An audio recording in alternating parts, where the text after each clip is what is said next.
Very little, in fact almost nothing, is known about Ibn Fadlan's early life and his childhood. We do know that he served as a scribe for an Abbasid general named Muhammad ibn Sulaiman. We also know that Ibn Fadlan was an Islamic scholar, which may be why the Caliph selected him to join the embassy to the Volga Bulgar kingdom. Ibn Fadlan was well educated both in the Islamic and natural sciences, and in fact he was actually a physician. He was a doctor. He was also very familiar with the laws and legal structure of his time. Ahmed ibn Fadlan was almost certainly well politically connected since the Caliph chose him to join the embassy. You don't get those sort of appointments if you're a nobody. It is also very likely that Ahmed ibn Fadlan was wealthy, perhaps even nobility, or at least he was a well-respected and cultured figure. Ahmed ibn Fadlan was most likely Arab, but there's no way to be absolutely certain of that. So Ibn Fadlan was part of this diplomatic embassy from the Abbasid Caliphate in Volga Bulgaria when the Vikings stopped by. Ibn Fadlan's description of the Vikings is very interesting. He described them as striking people with impressive stature. I have never seen people with a more developed bodily structure than they. They are as tall as date palms, blonde and ruddy. He also described their weapons and their tattoos. Each of them has an axe, a sword, and a knife with him, and all of these whom we have mentioned never let themselves be separated from their weapons. Each one of them has from the tip of his nails to the neck, figures, trees, and other things tattooed in dark green. Now, despite these rather positive descriptions, Ibn Fadlan was completely repulsed by the Viking hygiene. A slave girl brings a large vessel with water each morning early and gives the vessel to her master, and he washes his hands and face and the hair of his head. He washes it and combs it with a comb into the bucket, then blows his nose and spits into the bucket. He holds back nothing impure, but rather lets it go into the water. After he has done what was necessary, the girl takes the same vessel to the one who is nearest, and he does just as his neighbor had done. She carries the vessel from one to another until all in the house have had a turn at it, and each of them has blown his nose, spat into it, and washed his face and hair in the vessel. Ibn Fadlan also witnessed their religious practices, and it's important to note that the Vikings of this time had not become Christian yet. He described how they had wooden poles with faces carved into them that were stuck into the ground, and around the pole were small images and a large image. These might have been either statues or other objects with creatures painted on them. The Vikings would offer these idols bread, meat, milk, and other foods. Then they would pray to these idols for good fortunes in the trading ventures coming up the next day. If things did not go well for the Viking, he'd come back with even more offerings and more prayers. And the Viking would continue to do this until his fortunes finally took a turn for the better, and then he will make a large sacrificial offering to these idols. Ibn Fadlan describes this as well. He gathers a number of sheep and oxen, slaughters them, gives away a part of the meat as charity, and brings the remainder and casts it before the great wooden image and before the little wooden images which stood around it. He hangs the heads of the cattle or those of the sheep on the poles which are erected in the earth. In the night the dogs come and devour all, and he who has made this sacrifice says, "Verily my Lord is content with me, and he has eaten up my gift."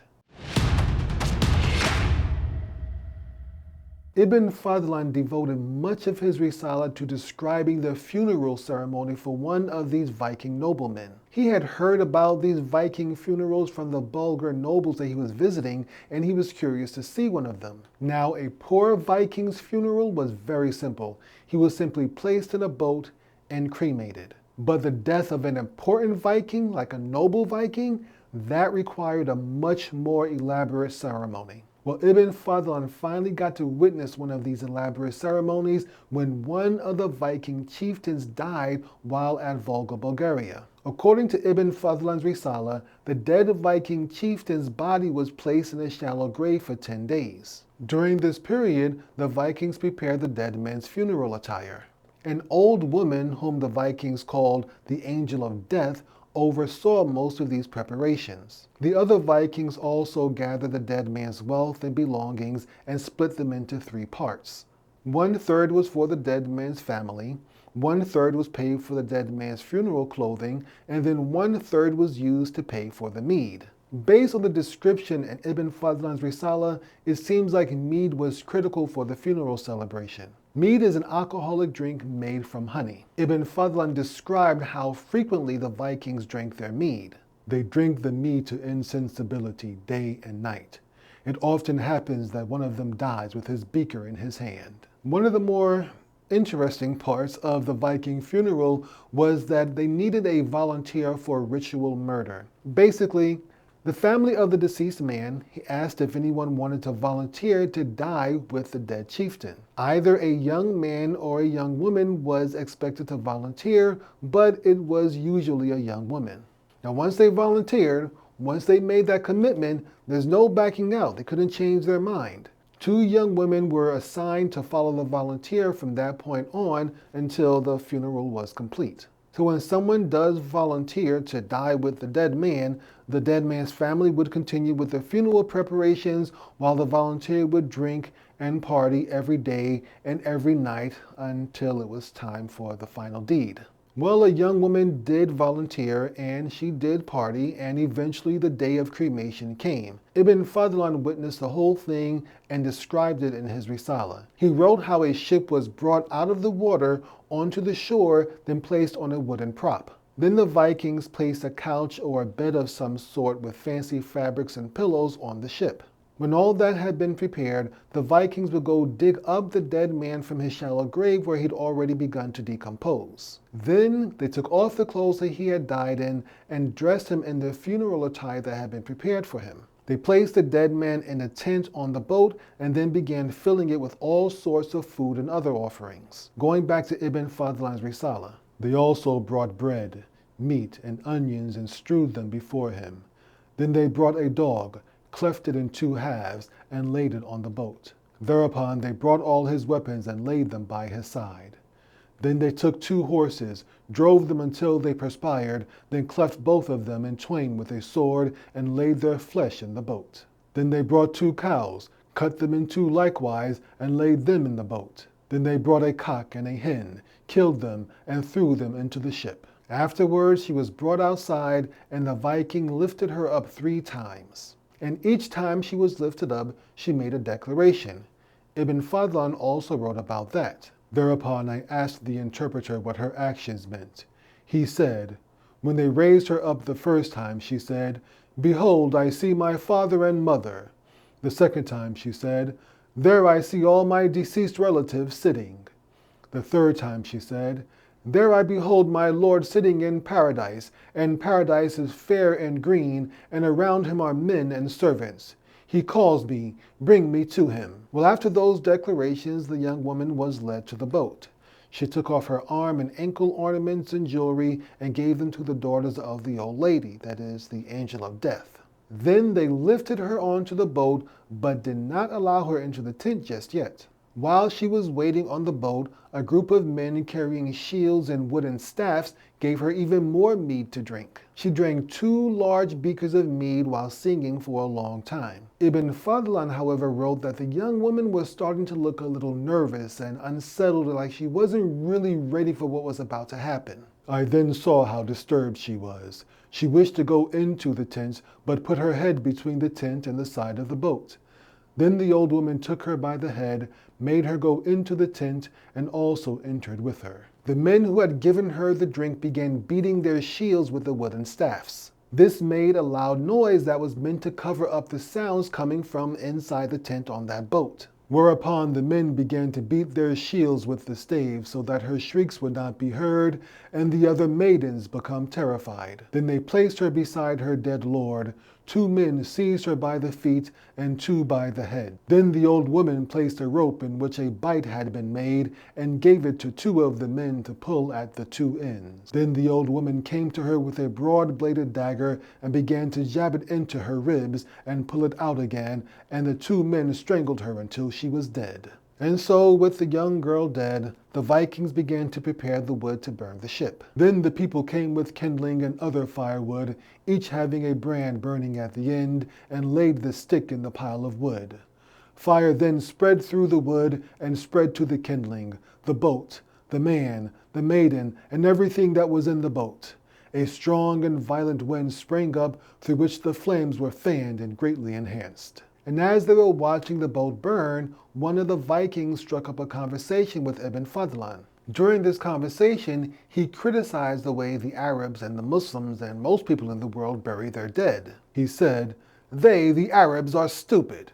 So I asked, "Why?" He said, "You go and cast into the earth the people whom you both love and honor most among men.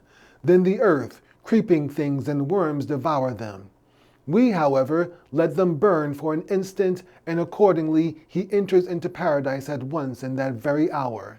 His Lord sent the wind for love of him, so that he may be snatched away in the course of an hour." Ibn Fadlan reported that within an hour, the ship and everything in it had been burnt to ashes, and sure enough, those ashes were blown away by the wind. Then the Vikings built a mound where the boat had been, and erected a large wooden plank on the mound. Written on the plank was the dead man's name and the Viking king. After that, the Vikings began to leave. As we mentioned previously, Ibn Fadlan's Risala was made into a novel and a movie. The novel was called Eaters of the Dead by Michael Crichton, and it was written in 1976. Michael Crichton, as we mentioned before, is the same guy who wrote the book Jurassic Park. The movie that was based on the book Eaters of the Dead was called The 13th Warrior. It starred Antonio Banderas and came out in 1999. The novel and the movie combine elements of Beowulf and Ibn Fadlan's Risala. So as I mentioned before, there is very little historical accuracy in the movie. The first 20 minutes of the movie are kind of similar to what we've covered so far. The movie does have a scene with a young girl being lifted up before she was killed. And there's also a disturbing scene where the Vikings are spitting into and sharing the same bowl. But there are also some serious inaccuracies. First of all, the movie says that Ibn Fadlan was sent as an ambassador as punishment for messing around with another man's wife. That's just really disrespectful to a man who was an Islamic scholar. Neither the book nor the movie mention anything about him being sent to the Volga Bulgarians to teach them about Islam. The movie also said that he was a poet in the Caliph's court instead of the truth. He was an Islamic scholar, he was an alim, and he was also a scientist. Another inaccuracy, which I really don't have a problem with, was the movie showed him traveling with a companion named Melchizedek. Melchizedek is not an Arabic name. This was a made-up figure for exposition purposes. The movie also had him traveling to the north to the Viking lands with the Vikings, which we know never happened. So as you can see, the movie is mostly fiction. I hope you enjoyed this short series on Muslims and Vikings. If you're watching on YouTube, you can get the full, uncensored version on our Patreon channel, which is linked below. If you didn't see part 1 of this series, click the video to your right.